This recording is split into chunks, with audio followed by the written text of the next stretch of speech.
Here we Did you actually use this? Yes, I have. I don't know if I used it correctly or not. Still got battery. Okay, so I did charge it up. Okay.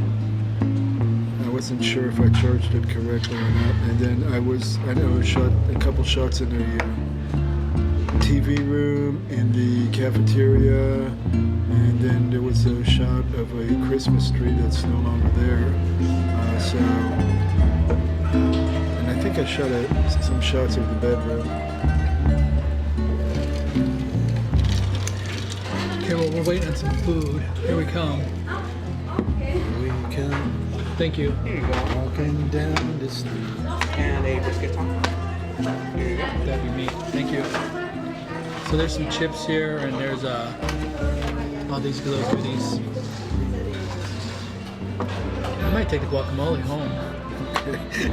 I mean, dip some, but well, we don't eat. I don't eat the cheese, so you can just put salsa, I guess. Got some napkins. Okay. Okay, so fill me in on so where we left off was New Year's Day. You said you were back on the program and everything was good, and Well, son, my roommate wanted me to start driving him around, and turned out he went off the wagon, and I went off the wagon, and he went on a binge.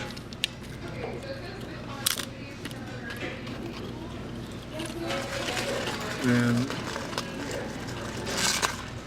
so you went on a binge together, or Yeah. with her, or what? well, it started up together, and then he ended up with her, and then they ended up. I explained about her, and it's like they had a big, nasty falling out, So and then he, after I explained to him about her, and then it's like. Yesterday morning, he said, "Oh, I gotta get out of here. I gotta get out of here." Blah blah. out of your apartment, No, out of the hotel room. With her? They were in. he said that to you. Mm-hmm. So you were there too. He called you. He texted me. He And texted you on his Obama phone. No, he has a regular phone. Okay. And he also called me. And it's like, okay. Yeah, so.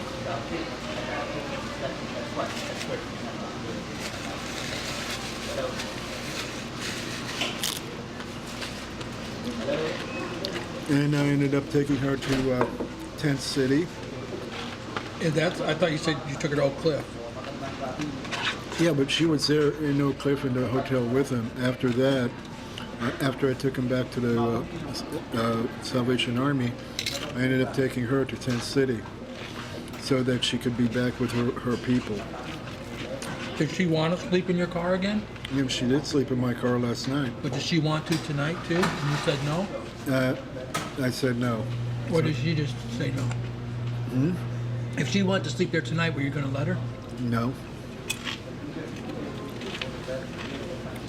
I mean, she's coughing up blood, or not blood, she's coughing up dark smoke or leftover chore. What? Yeah. You cough up blood afterwards? No, she. I'm not as bad off as she is.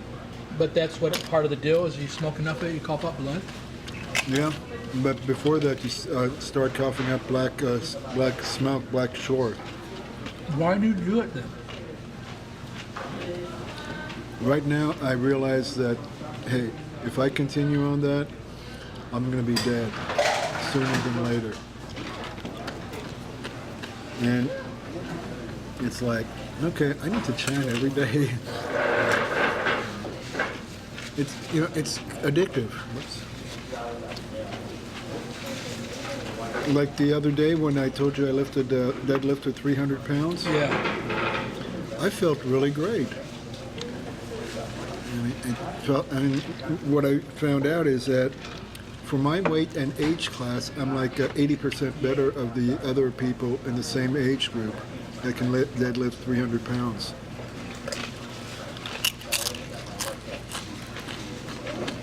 And that's a natural high.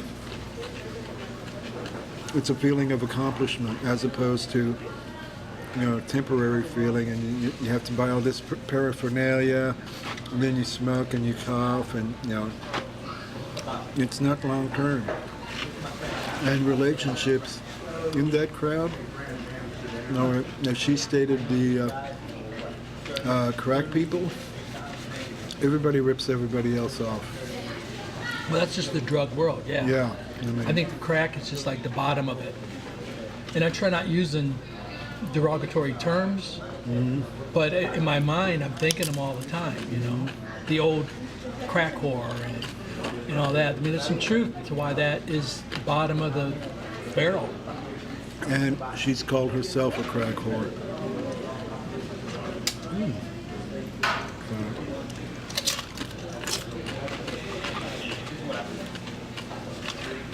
So we'll just refer to her as CH from now on. No, CW. CW. DISD graduate, excuse me.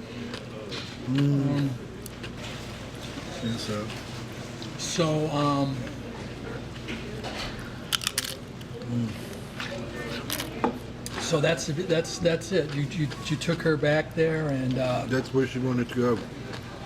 Because I didn't feel like sitting in the car. Looking back at it, we probably could have had some fun. I don't know.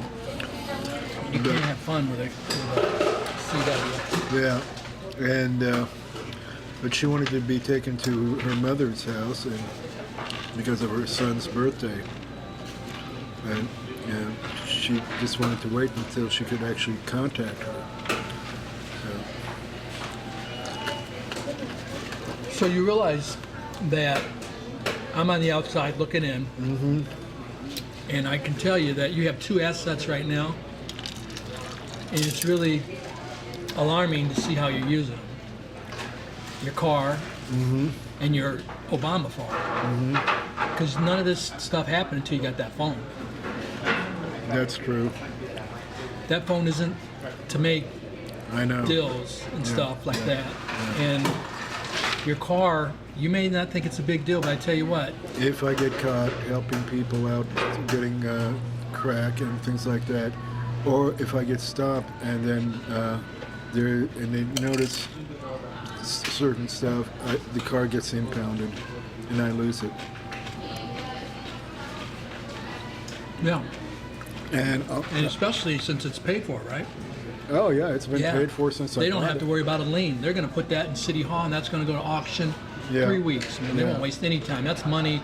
Yeah, That's their Christmas bonus. yeah. If not a sooner bonus. If not a sooner bonus. Yeah. So, yeah. I mean, and my roomie, he's like, how should I put this? He knows every place in South Dallas to go school. What a guy. Yeah, and what the absurd thing is, he's been through this before, and he's lost everything too. Yeah, it's like it doesn't take much for him to get off the wagon. It's like, and I notice, it's so easy for me to get off of it too. Shit, you know.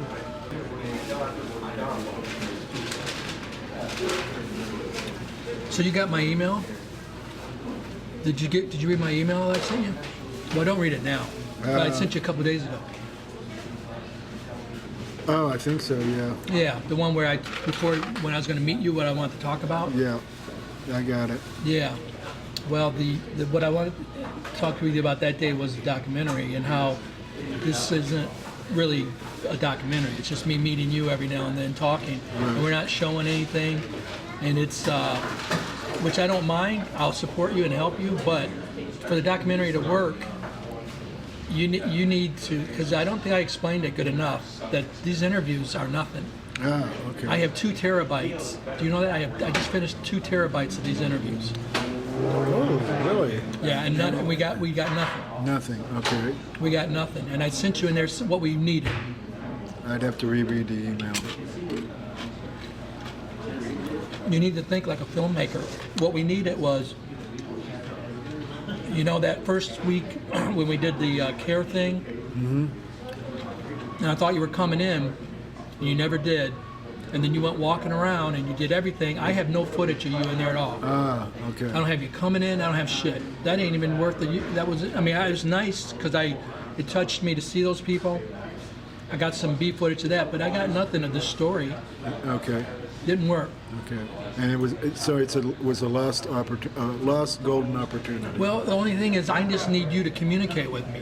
Okay. Is all. And so when you didn't come in, now I understand you're not gonna be thinking like that, but I was sitting there waiting, and then for me to find out that you went shopping or whatever, the goal was to have me filming you doing that stuff. Right. I mean, have you ever watched a documentary where somebody just sits and talks? Unless it's No, I haven't. It's always I can relate to that in watching the drug world documentaries that they have on how to like make crack and how the stuff is set up. they got spy footage, they got Right. night footage. Yeah. Oh, that was one. So I have to think like a documentary filmmaker. You gotta think about. I'm doing this. Right. How are we showing it? That's all you got to do. We got it. Okay. Are we showing this? Right. Okay. How are we showing this? If we're not showing it, then it ain't worth it. Yeah. I'll just wait and see you in a year, and you can just tell me everything. Yeah. And then we'll just put it up and let people hear your story, and they're not going to really hear it. Yeah. It's not going to be worth telling. Well, there's stuff. Well, if there's no visual image of something happening, then there's nothing there. No, it's a book, maybe. Maybe you can find somebody to help you write a book about it. That's not my department, but. Yeah. So then the other thing I wanted was, when you went on I knew you were going down that road, and that didn't have to end the documentary, and that's not why I ended it, because I know if you fall, unless I say, hey, no, this guy's just full of shit, and I don't want to document that story. You know that. Right. I told you that. I go, this is it. Because it's a common documentary. It happens all the time. And the only person I can sell this to right now is Rush Limbaugh. And all those guys, because they're going to say, see, I told you. Yeah, it's a waste of money to pay a dime for these fuckers. Because that's what you're proving right now. Okay. That iPhone, that hadn't done anything for you except help you score pussy and drugs. Yeah. The Salvation Army isn't helping you.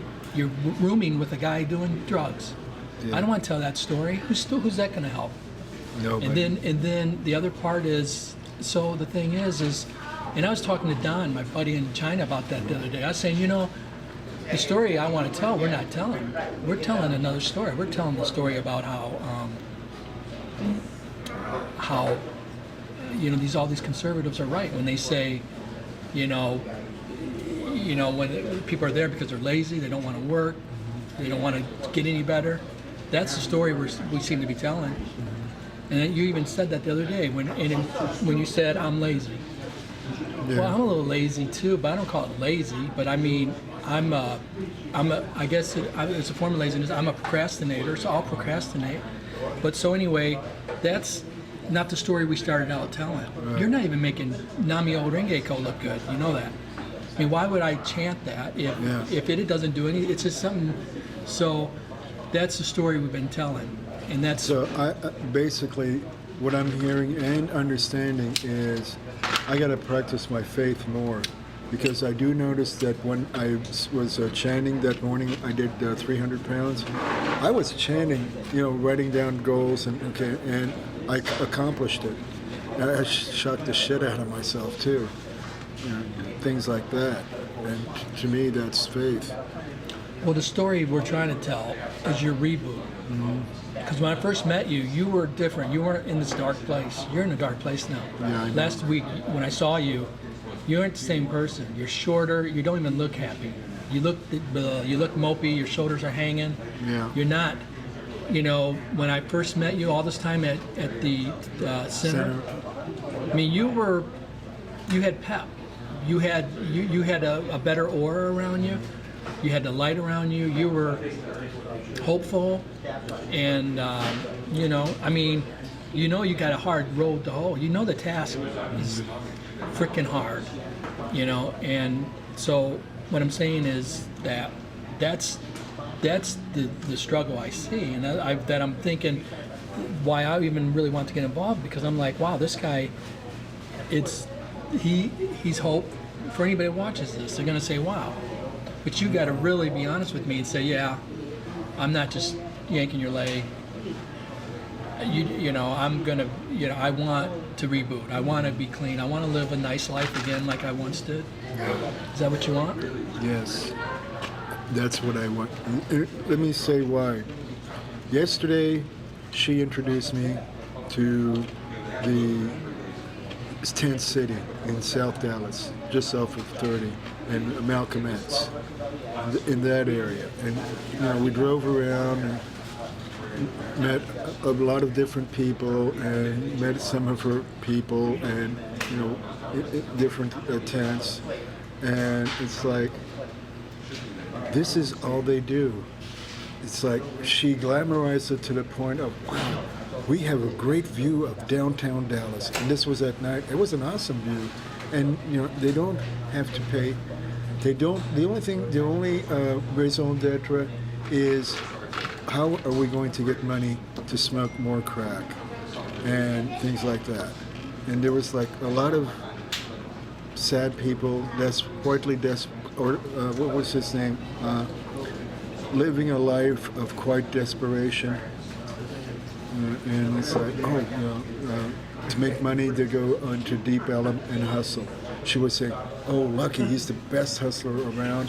He has a kind heart and all that. You know, it's like, I don't want that. I mean, I don't want to have to go hustle and, you know, not have no savings, as you said, and things like that. And it's like, when you sleep outside, you're sleeping out in the weather, in cold weather, whether it's snowing, raining, things like that. She also described when she was in Tent City when a tornado came through, and you know, her tent folded down, you know, things like that. It's like, okay, and she asked me, oh, isn't this a great life? You know, you get to meet all the people, and we're all in the same existence of hell. And it's like, no, because... See, I'm naive. I was naive too, until I, you know, went down this dark path with her, and it's like, wow, you know, because, you know, I don't know how to explain it. It opened up a new way of looking at things, realizing, you know, there's a lot of people out there that they don't know anything. You know, they have children that are growing up in that, and it's like, wow, and the children don't know any better.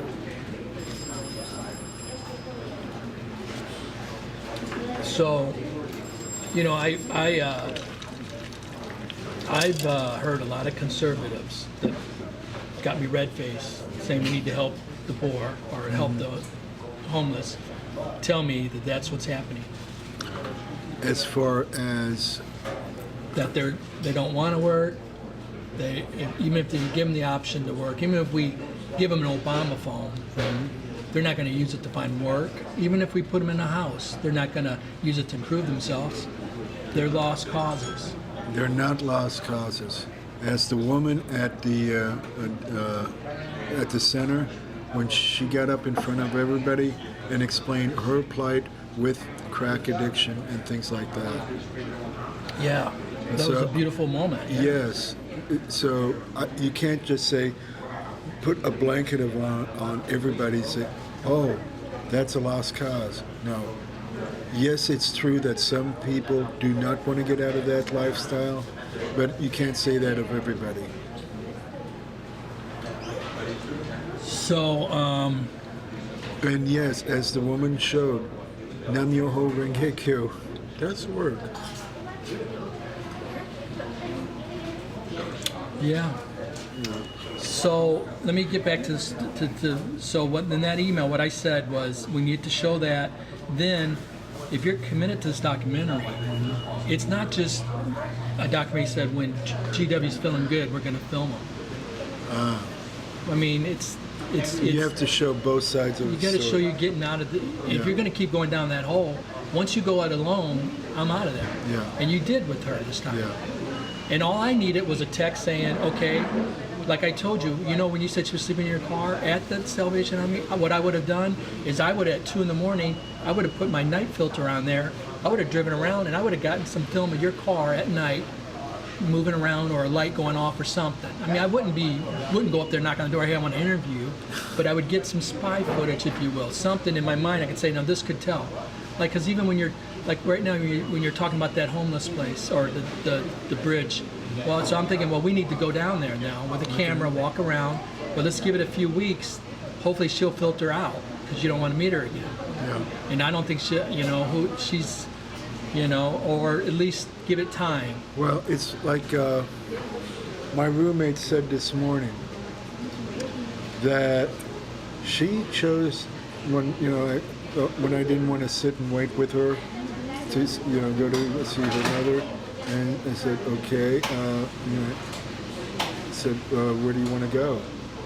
And because I want to move on, I'm ready to move on from the relationship. And she said, she gave me a remark of like, you're feeling not, quite uppity or something like that. And she said, okay, Tent City, South Dallas. That's where she wanted to go. And at the same time we were going down there, she started smoking crack in the car.